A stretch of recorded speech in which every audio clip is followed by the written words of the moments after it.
Good morning, students. Today we will start third topic of lesson 1, the age of revolution 1830 to 1848. We'll go through the content. First, introduction. Second, the romantic imagination and national feelings. Third, hunger, hardship and popular revolt. And last is 1846, the revolution of the liberals. Introduction. As conservative regimes tried to consolidate their power, liberalism and nationalism came to be increasingly associated with revolution in many regions of Europe, such as the Italian and the German states, the provinces of the Ottoman Empire, Ireland, and Poland. These revolutions were led by the liberal nationalists belonging to the educated middle class elite, among whom were professors, school teachers, clerks, and members of the commercial middle classes. The first upheaval took place in France in July 1830. Conservatives after 1815 were overthrown by liberals revolutionaries who installed a constitutional monarchy with Louis Philippe at its head.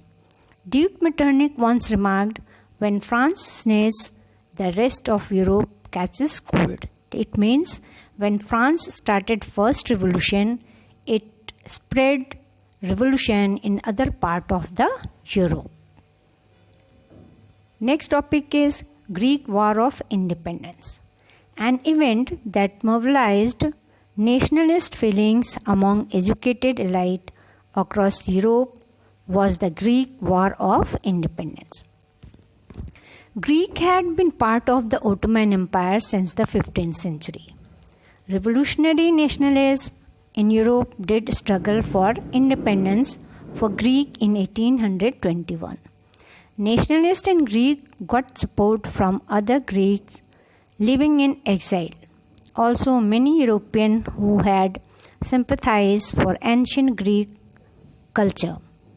The English poet Lord Byron organized funds and later went to fight in the war, where he died of fever in 1824. Finally, the Treaty of Constantinople of 1832 recognized Greece as an independent nation. Next topic, the romantic imagination and national feeling. Here, romantic means the feeling of pride for the nation. The Romantic movement was a cultural movement which emphasized the idea of pride and nationalism. By turning attention to the past, it stirred pride in folk tales, art and poetry, statues and music. The German philosopher Johann Gottfried Herder believed that true German culture can be discovered among the common people. It was through stories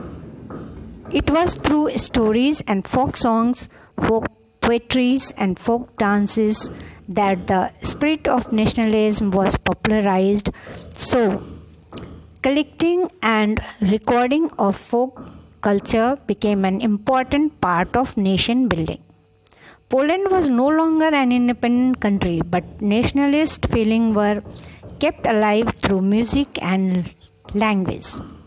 Karol Kropotkin celebrated the nationalist struggle through operas and music. The folk dances like Polonaise and Mazurka became national symbols. The use of vernacular language also played an important role in developing nationalist feelings and sentiments. The Russian emphasized the use of Russian language in schools and other places in place of Polish language in Poland. It was severely protested by the members of the clergy to preach in Polish language in all church gatherings and celebrations.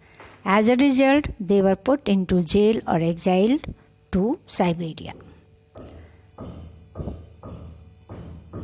Next topic is economics, hunger, and popular revolts. 1830s, year of great hardship. During the first half of the 19th century, there was an enormous increase in population all over Europe. People from rural areas migrated to urban areas in search of jobs.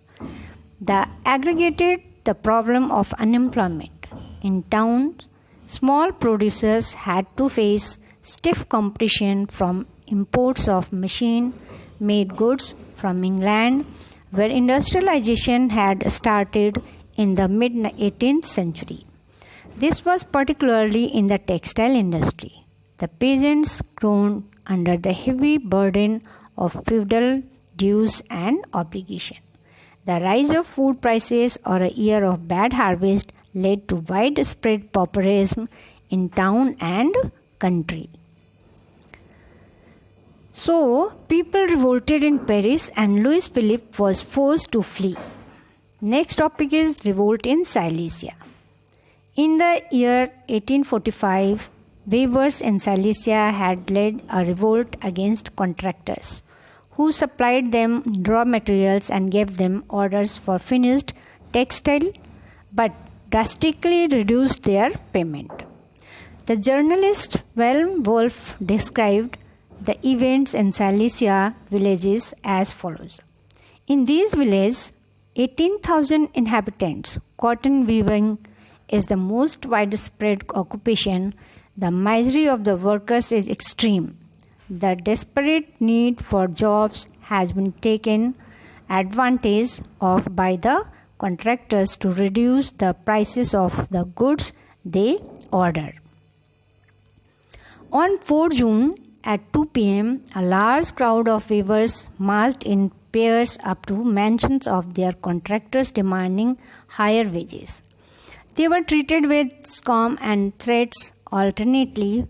Following this, a group of them forced their way into the house, smashed its elegant window panes, furniture, porcelain.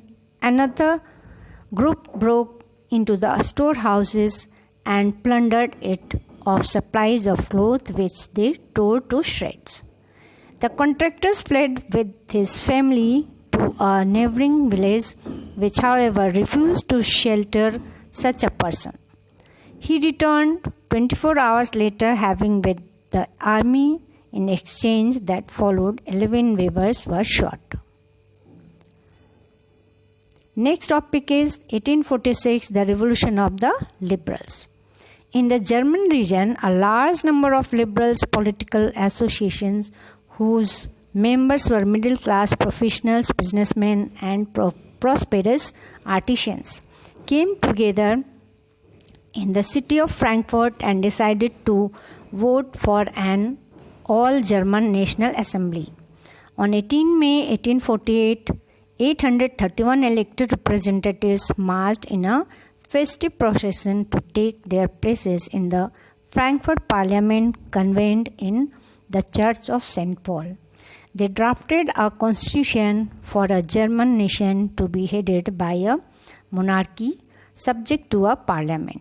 When the deputies offered the crown on these terms to Frederick William IV, King of Prussia, he rejected it and joined other monarchs to oppose the elected assembly. While the opposition of the aristocracy and military became stronger, the social basis of parliament eroded. The parliament was dominated by the middle classes who resisted the demands of workers and artisans and consequently lost their support. In the end, troops were called in and assembly was forced to disband. Now, the last topic is the role of women. The issue of extending political rights to women was a controversial one within the liberal movement, in which large numbers of women had participated actively over the years. Women had formed their own political associations, founded newspapers, and taken part in political meetings and demonstrations. Despite this, they were denied suffrage rights during the election of the assembly. Women, the Frankfurt Parliament convened in the Church of St. Paul. Women were admitted only as observers to stand in the visitors' gallery. Here in the last, I would like to tell you beginning of the changes. Though the conservative forces had suppressed the liberal movement, but they could not restore the old order. The rulers realized that concessions have to be given to stop revolutions.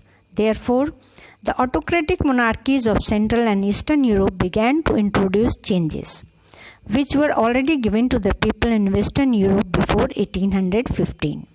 Serfdom and bonded labor were abolished in Austria and Russia.